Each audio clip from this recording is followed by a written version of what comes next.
Thank you again. We're really honored and lucky and grateful to have you here, John, particularly on such short notice.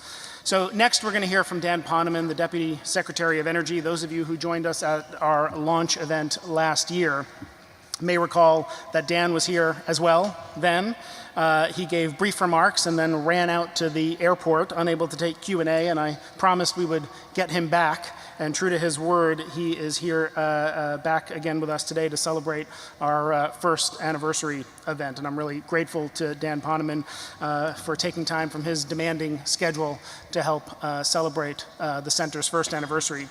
Dan has served in the #2 spot at the Energy Department since 2009, playing a key role in virtually every major energy policy action taken by the administration, both domestic and international. He's represented the administration in our diplomatic engagement with numerous energy hotspots, most recently last month, for example, co-chairing the US-EU Energy Council meeting in Brussels that dealt with European energy security and the Russia-Ukraine crisis. Before serving in the administration, he was at the National Security Council, the Scowcroft Group.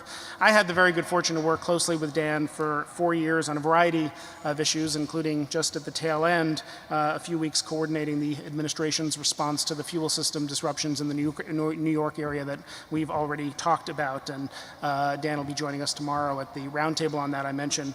Dan is just the best. He's a generous colleague, a deeply respected national security expert, a deeply committed public servant. I'm very lucky to say a friend, and I've really learned a huge amount from Dan Poneman over the years. I'm very grateful to have the chance with all of you, for all of us, to learn more from him this afternoon. So after his remarks, Dan Poneman will be joined on stage by Dan Yergin for another short conversation.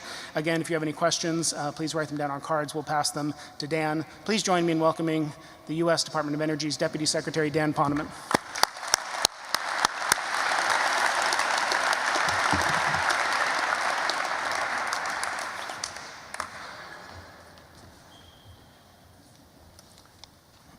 Well, thank you, Jason, for reading verbatim the introduction I gave you. It really is a pleasure to come back here, and it's great to see so many friends and colleagues. And I am actually reminded of the very, very early conversations that I had with Jason, which is, do you think there's room for another center of energy? There's so many centers on energy policy. Do you think someplace that's committed to fair and balanced analysis, really can make a place in New York City? And I said, yeah, I think so. And if there's any demonstration needed, I don't think there is actually, because this quickly has become the go-to place for all manner of energy discussion on all of the critical issues that we need. And it's probably not coincidental that one of his first coups was to snag, where'd he go? Our Undersecretary David Sandilow, and who is now working here with Jason, and I see my other former Undersecretary and running partner, Kathy Zoy. It's been an extraordinary run. Jason himself is an extraordinary individual. Not only is he scary smart and a beautiful writer and very articulate, I heard you yesterday morning on NPR, Jason, but if you all remember the movie Zelig, this guy, Jason Bordoff, he is everywhere. And the most telling moment in my recollection of this phenomenon was in the early days of Hurricane Sandy. This was so frustrating not to have 360-degree situational awareness. What's going on up and down the I-95 corridor? What's going on in New York City? What's going on in the boroughs? Which gas stations have gas, no power, power, no gas, both, neither? And we're trying to figure out what's going on in Queens. And I get a phone call, and it's Jason. He says, I'm standing here in Queens, it's open. The SO here is open. So there's no distance that Jason would not go to, no lengths to which he would not go. Look, I've been encouraged by another dear old friend and teacher and mentor, Dan Yergin, whom I've known for almost actually 40 years, which is pretty scary, to be brief, and so I will, so we can have more interesting back and forth. But I'm just going to tee up some observations around 3 plot points. Everybody, I think, has a bucket list. I've always wanted to write a screenplay, and the late Sid Field, who taught many people how to write screenplays, although I don't think he ever actually got one produced, had this description of a plot point where things are going along. It could be dramatic already, but something that spins the plot in a different direction maintains dramatic tension. So I'm going to mention 3 plot points that are of recent vintage and I think worthy of our consideration.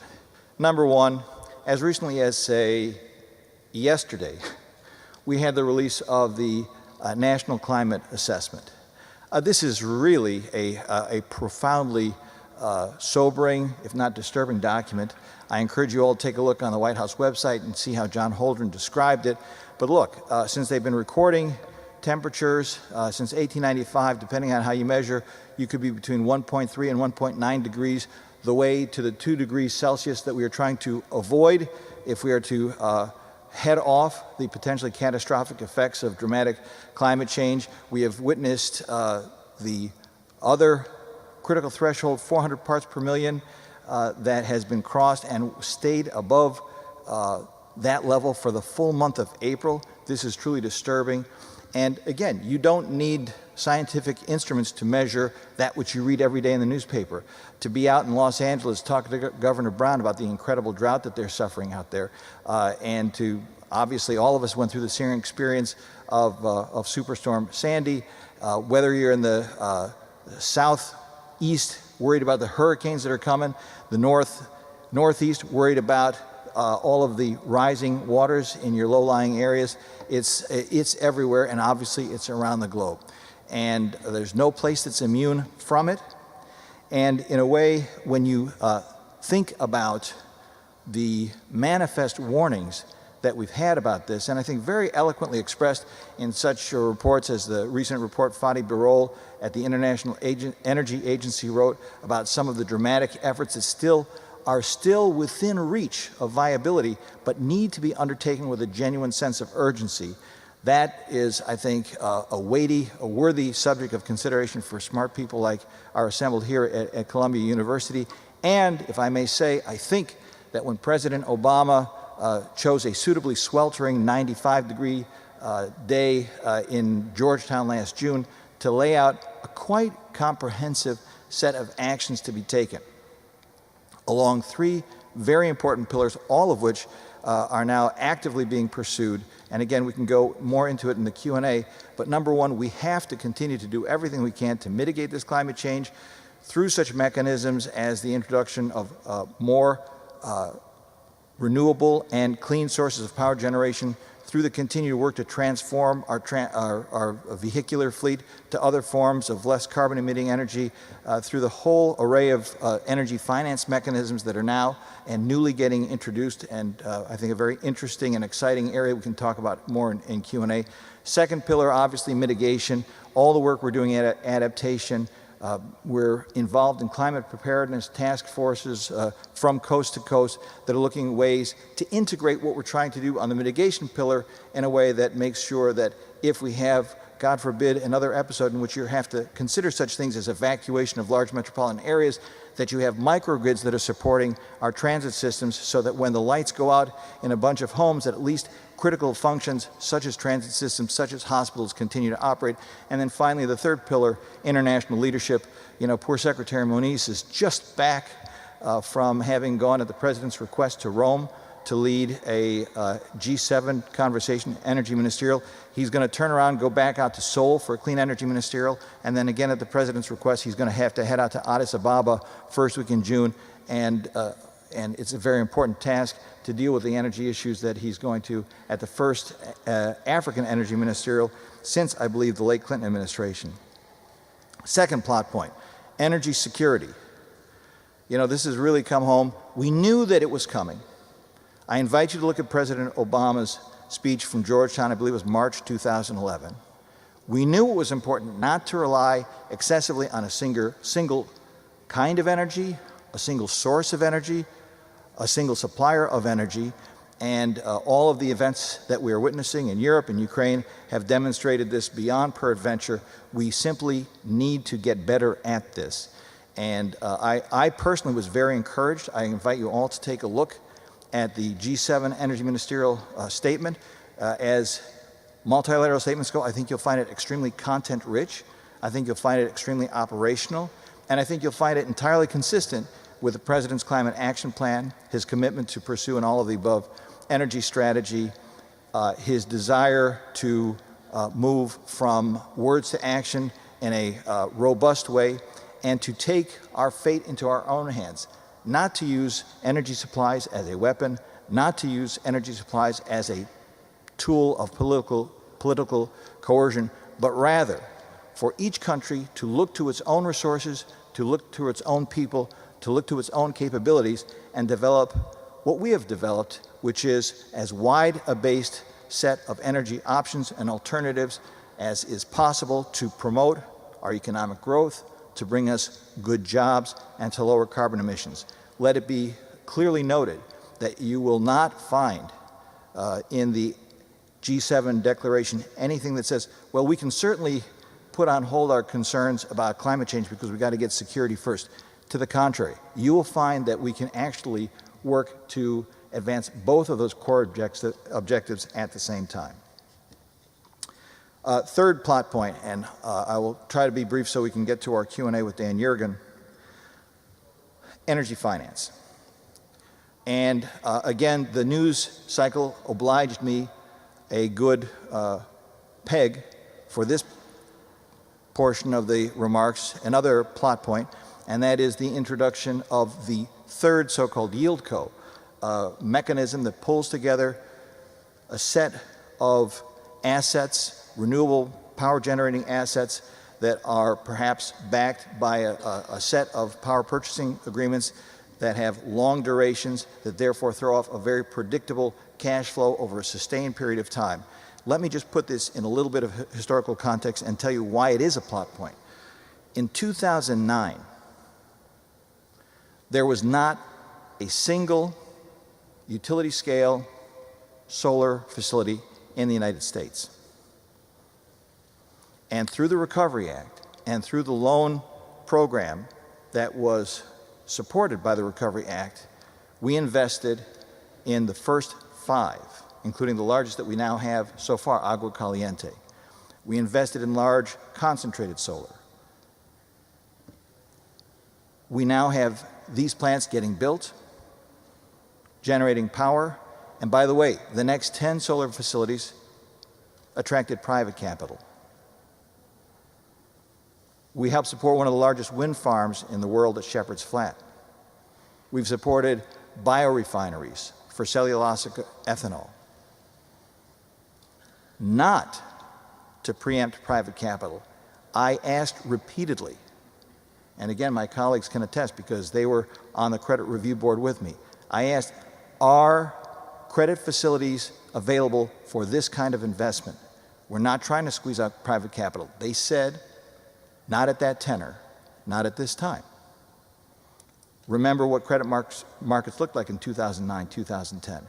And this was taking cases in which we had surmounted the technological risk, but we had not demonstrated that these facilities could be built out viably at commercial scale. And so now the question becomes, having made that level of investment, can we convert this to a model that is scalable? It is often said by people, I believe, that capital markets move more money in a day than governments move in a year.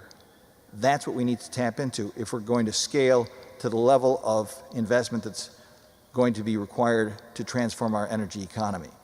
And now with these yield cos, you have an important test bed for the concept that you can then create an asset class that perhaps through standardization of contracts can be securitized and then bring more capital at lower prices, allowing more small-scale investors to participate in the greatest energy transformation the world has yet witnessed.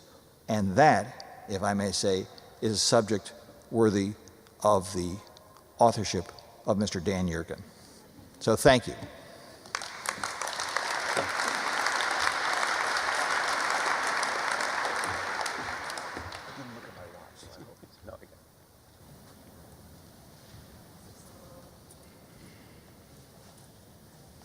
Thank you, Dan. Let me first observe for those who can see it, and maybe the camera can zoom in on it, Dan is wearing a great tie. He's wearing the all of the above energy tie, which by coincidence I'm wearing too, and this was not planned.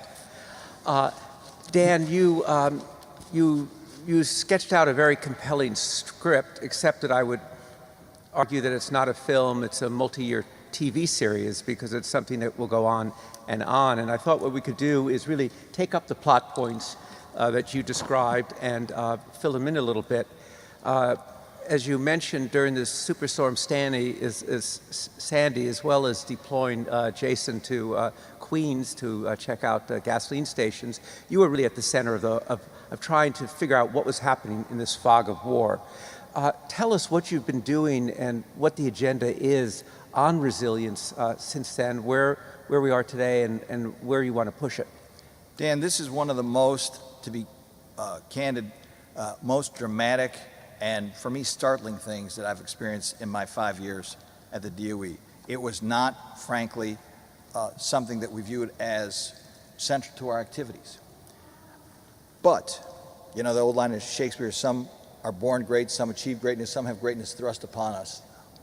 Superstorm Sandy thrust greatness upon us in terms of... Because really there was nobody who was really responsible up until that point, was there? Well, I want to distinguish. We had, in the classic bureaucratic sense, stovepipes in our department, otherwise known as cylinders of excellence. And one that we worked on intensively and successfully, if I may say, was our nuclear response mechanism, which everyone here probably had a chance to see in Fukushima. So we had a robust capability over here with all the comms and so forth to support it, and we had a more, frankly, modest capability over in the energy assurance side that was looped into the FEMA mechanism, but it just wasn't robust. And so what happened, frankly, when people understandably turned to the Department of Energy during Sandy to say, what's going on with the pipelines? Why can't we get through that bottleneck? We stepped up, we innovated, we did the first ever drawdown from the Northeast Home Heating Oil Reserve. We got all kinds of waivers to make sure that the fuel could get to the places. We deployed people to all the FEMA regions. But not only did we realize, but it was expected of us post hoc to really build on that. So with the President's support, we're now amping up all of our abilities. We brought somebody over full time to support the Secretary and me in driving this change. We have set up an emergency response council. We now have basically an all-hands approach to this. We met as early as, I think, this morning. And what I think you will find is we're getting more real-time awareness. We're having mobile applications that will allow people, wherever they may be, to find out where the outages are, where the gas stations are on and where they're off. But more than that, we're doing things that will have longer-term ability to be helpful. The Secretary just announced, as I'm sure most of you saw, the gasoline reserve we've had for many years, obviously the Strategic Petroleum Reserve for crude oil supplies, but we now see that there may be need in critical areas for refined product as well to ease some of these critical shortages at critical moments. And this will be the first one, and we're going to take a look at other regions and what's required there. So in short, if you went inside the Department of Energy today, you would see, frankly, a hive of activity that now has become one of our core missions and one that has really gained a lot of attention from the Secretary and from the White House as well. How will this gasoline reserve work? Well, first of all, we are confining this in the initial instance to the Northeast, where we found in the case of Superstorm Sandy that had we had a reserve that could bypass some of the places where, such as Linden and some of the terminals, we had specific shortages that were creating real bottlenecks, it can be brought to market. And it turns out that when you get that kind of constraint, that you start to get panicked activities at the level of consumer, where even a modest increment in terms of strategic supplies being brought to the market can have a very salutary effect in terms of keeping lines down and keeping people supplied as they need be. So we're going to basically create two of these, one in New England, one in the New York Harbor region. There is existing capacity available there. We will not need to build new capacity. And so we will effectively lease the storage capacity that will allow this to be put in place. There will be rules that are put in place in terms of when the product is reserved for use for the reserve, and then how that product may be released when the need for it has abated. Earlier this afternoon, David Sandalow and Jim Rogers discussed the issues of cybersecurity and the grid. That obviously falls under the heading of resilience. It's also something that you have been deeply engaged in thinking of. And tell us how the problem looks to you today, and what are the steps or what needs to be done there? I think it is a serious problem. As you said, this will have to be part of a multi-part series. There is no solution per se. This became a source of keen awareness, I think, to many people when we saw some of the introduction of denial of services attacks and some of the unfortunate episodes that, as we all know, happened to users like Saudi Aramco, where over 30,000 machines were basically made useless. And we have had a deep and continuing conversation with CEOs across the electric sector, and we've set up actually an energy security coordinating committee. We've done a few things. Number one, there are things that we in government know that they don't know, and we have worked with them to provide access. Obviously, we have to be very careful about sources and methods for some of the information, but it's very important that our CEOs understand the nature of the threat. We've done that. There are things that they know that we don't know, and we've opened up that channel as well.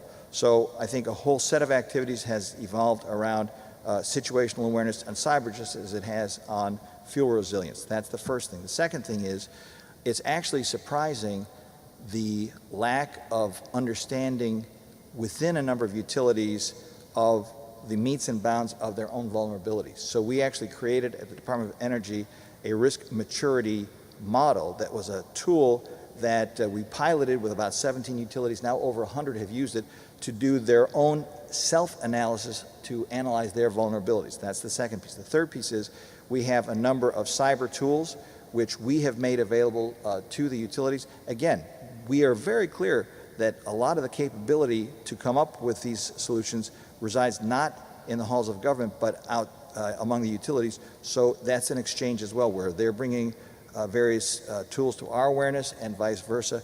And then the fourth and very important element is we're exercising. We had a very big exercise that was led by the NERC in the summer called GridX2, which posited both a kinetic attack, a physical attack on the grid, as well as a cyber attack, and had utility executives, senior White House involvement, Department of Homeland Security, because what you know for sure is you don't want the real thing to be the first time you've gone through one of these exercises, and you would be surprised at the things that you don't realize that are disclosed by such an exercise. People who don't know what their legal authorities are, people who don't understand the importance of communicating clearly to the American people early in the crisis, and so forth. So a lot of lessons and a lot of learning over the last 2 years. A lot, yeah. So, in a process that continues. Yeah, and we have quarterly meetings. This is under the Presidential Directive number 21. We're the responsible agency for the energy sector. And I would tell you that they're basically sellout events. Every time we get the highest possible participation from industry. It's been a very robust conversation. When the president came over to talk about the next hurricane season, and he came over in May 2013, a few months after Sandy, the conversation naturally evolved into a cybersecurity conversation. So these actually turn out to be very tightly coordinated activities. Right. Dan, there are questions here about, and it's already come up, of course, about nuclear power, premature closing down, administration policy on that. And then also, as we talked earlier, it is about 6 years now that the shale gas, tight oil revolution has been going on in the United States, and how the administration sees this. John Podesta gave us some headlines on it, but would like to hear more of your thinking on both of those. I know we don't have much time. I'll address both briefly. We are concerned about what we're seeing in terms of shutdown. We're down from 104 to 100 operating reactors. There are a number of factors that are responsible for this shift, and part of it has to do with the structure of our markets.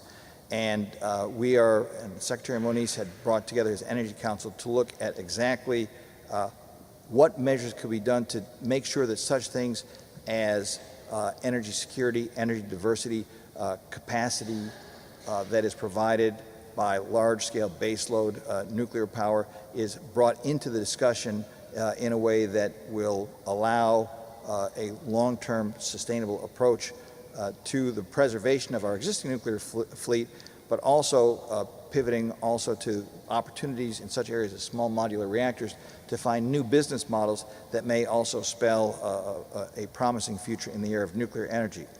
When it comes to the incredible revolution in hydrocarbons, which no one has written about more eloquently than you, it has been transformational, and it's been surprising how quickly it has welled up in the public consciousness. Again, the National Petroleum Council report that you had a major hand in writing, and I think that the fundamental fact of it is this, that it demonstrates a couple of things, maybe not all of which is obvious. This is not some windfall from Providence. These are the results of heads-up early R&D in these, at the time, abstruse technologies of horizontal drilling and hydraulic fracturing, plus subsequent efforts by the Gas Technology Institute, plus certain tax benefits, plus a lot of elbow grease. And, but those early investments that were made by the Department of Energy were very important to the shale gas revolution. Of course, many of those are the same technologies that have brought this prodigious influx of oil to the point where we're at unbelievably 8 million barrels a day of production, heading up to 9.6 according to the Energy Information Administration. People realize this has given us a tremendous opportunity to take this time and the resources that it provides, A, to strengthen our economy, create new jobs, bring back manufacturing, B, when it comes to natural gas, to take that as what has been described by the Secretary as a bridge to the future. It's not the end point, but by converting so much of our power generation to a form of energy that that emits only half the greenhouse gas emissions, we are about halfway to achieving our 17% desired reduction by 2020, but we've got a lot more to do. And so the lesson of that, I think, Dan, is we've got to take the opportunity presented by the tremendous economic benefits that flow from this transformation of our hydrocarbon sector and use that to really double down on our efforts in developing clean energy sources, energy efficiency investments, and so forth. Right. You mentioned the G7 ministerial that the Secretary just returned from, and you touched on the energy security issues on a global basis. How do you see the coordination of the U.S. with the other countries on energy security? What the kind of agenda is like? And it's obviously been highlighted by events, as you pointed out. I have to say, Dan, as I've been around the world, and a lot of what we do perforce is of an international character because there aren't walls between the countries and so forth. I have found increasingly over time that there is a convergent conversation. I've been to the International Energy Forum and turned to our Chinese colleagues and hear them talk about the kind of clean energy investments they need to make. David Sandler was a great leader of the electric vehicle initiative that we had going with the Chinese. So I think that there is a growing recognition that this is a global problem. I think there's also a growing recognition that by leveraging our common resources, and by that I mean both enlarging the markets into which we can sell, and then making sure that through such things as standardization of appliance standards, standardization of electrical vehicle plug-in standards and so forth, you have an opportunity to drive down marginal cost by increasing the scale of your market that's available. But at the same time, on something that's as challenging but as essential as carbon capture and sequestration, that basically is larger than any single nation can manage. Given how important coal is going to be, ask EIA, ask IEA, for the next several decades, and look at Indonesia, China, India, United States, Europe, we need to pool our efforts. So I don't think there's any question that that third pillar of the Climate Action Plan, which requires international cooperation, is just as important as the first two in getting us where we need to go. And the last thing I would say about that, Dan, is it actually turns out to be, especially since we are in a very favorable position now in our own energy situation, a very strong suit for American leadership, and I think gives us real opportunities to engage with other countries in a way that even just a few years ago I think would have been hard to imagine. Well, Dan, you described a script with the plot points, and I was processing that. I think that we recognize that you're playing a very important role in writing the energy script that we need for the future, and I invite everybody to thank you very warmly for joining us here. Thank you.